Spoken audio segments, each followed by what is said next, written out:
Good afternoon, everybody. I want to take this opportunity to update the American people about the situation in Libya. Over the last several weeks, the world has watched events unfold in Libya with hope and alarm. Last month, protesters took to the streets across the country to demand their universal rights and a government that is accountable to them and responsive to their aspirations. But they were met with an iron fist. Within days, whole parts of the country declared their independence from a brutal regime, and members of the government serving in Libya and abroad chose to align themselves with the forces of change. Muammar Gaddafi clearly lost the confidence of his own people and the legitimacy to lead. Instead of respecting the rights of his own people, Gaddafi chose the path of brutal suppression. Innocent civilians were beaten, imprisoned, and in some cases killed. Peaceful protests were forcefully put down. Hospitals were attacked, and patients disappeared. A campaign of intimidation and repression began. In the face of this injustice, the United States and the international community moved swiftly. Sanctions were put in place by the United States and our allies and partners. The UN Security Council imposed further sanctions, an arms embargo, and the specter of international accountability for Gaddafi and those around him. Humanitarian assistance was positioned on Libya's borders, and those displaced by the violence received our help. Ample warning was given that Gaddafi needed to stop his campaign of repression or be held accountable. The Arab League and the European Union joined us in calling for an end to violence. Once again, Gaddafi chose to ignore the will of his people and the international community. Instead, he launched a military campaign against his own people. And there should be no doubt about his intentions, because he himself has made them clear. For decades, he's demonstrated a willingness to use brute force through his sponsorship of terrorism against the American people, as well as others, and through the killings that he has carried out within his own borders. And just yesterday, speaking of the city of Benghazi, a city of roughly 700,000 people, he threatened, and I quote, "We will have no mercy and no pity." No mercy on his own citizens. Now, here's why this matters to us. Left unchecked, we have every reason to believe that Gaddafi would commit atrocities against his people. Many thousands could die. A humanitarian crisis would ensue. The entire region could be destabilized, endangering many of our allies and partners. The calls of the Libyan people for help would go unanswered. The democratic values that we stand for would be overrun. Moreover, the words of the international community would be rendered hollow.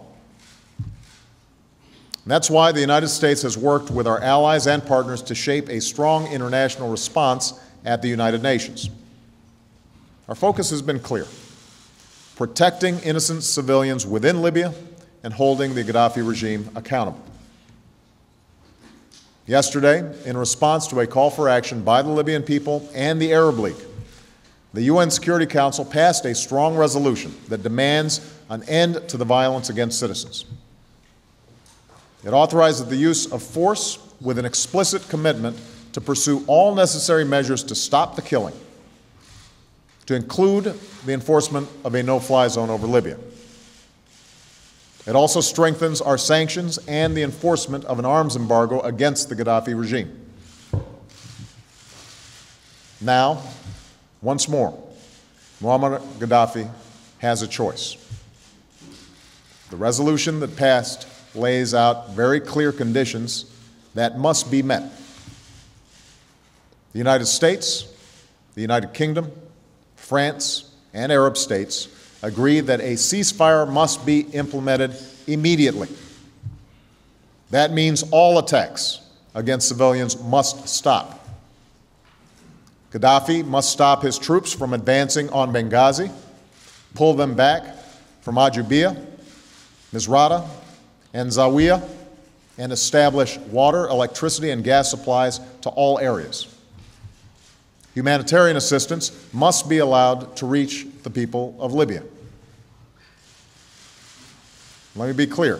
These terms are not negotiable. These terms are not subject to negotiation. If Gaddafi does not comply with the resolution, the international community will impose consequences, and the resolution will be enforced through military action.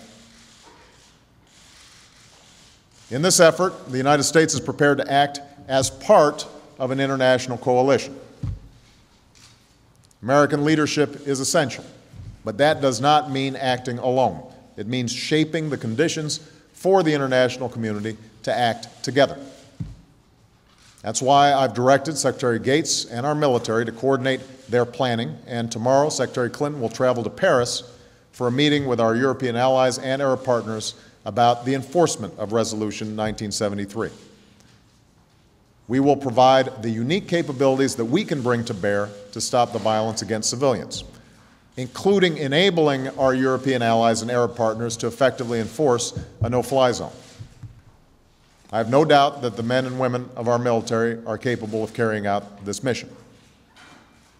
Once more, they have the thanks of a grateful nation and the admiration of the world.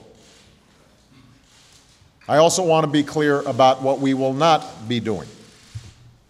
The United States is not going to deploy ground troops into Libya. And we are not going to use force to go beyond a well-defined goal, specifically the protection of civilians in Libya. In the coming weeks, we will continue to help the Libyan people with humanitarian and economic assistance so that they can fulfill their aspirations peacefully. Now, the United States did not seek this outcome. Our decisions have been driven by Gaddafi's refusal to respect the rights of his people and the potential for mass murder of innocent civilians. It is not an action that we will pursue alone. Indeed, our British and French allies and members of the Arab League have already committed to take a leadership role in the enforcement of this resolution, just as they were instrumental in pursuing it. We are coordinating closely with them. And this is precisely how the international community should work, as more nations bear both the responsibility and the cost of enforcing international law. This is just one more chapter in the change that is unfolding across the Middle East and North Africa. From the beginning of these protests, we've made it clear that we are opposed to violence. We've made clear our support for a set of universal values and our support for the political and economic change that the people of the region deserve. But I want to be clear that change in the region will not and cannot be imposed by the United States or any foreign power. Ultimately, it will be driven by the people of the Arab world. It is their right and their responsibility to determine their own destiny. Let me close by saying that there is no decision I face as your Commander-in-Chief that I consider as carefully as the decision to ask our men and women to use military force, particularly at a time when our military is fighting in Afghanistan and winding down our activities in Iraq.